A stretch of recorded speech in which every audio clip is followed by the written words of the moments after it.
I'll show you how you can actually make money on Zillow and Airbnb.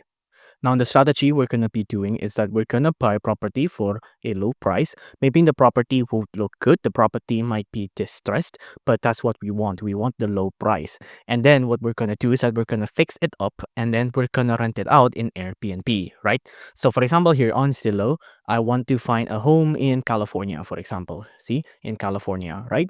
Now, you can see all of these homes are pretty expensive, right? Like 3,000.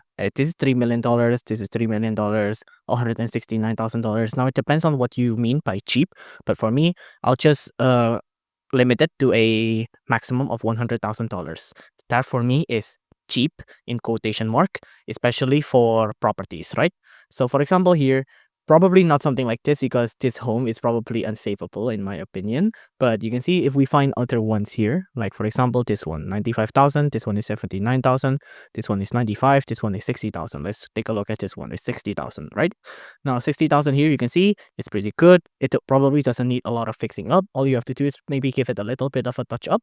But basically, you'll buy this and then you'll mark it up and then rent it out in Airbnb, right? So for example, here we see a couple of other rental place here on Airbnb. This is the concept. For example, here, this is about 2 million rupiahs, which is about $150.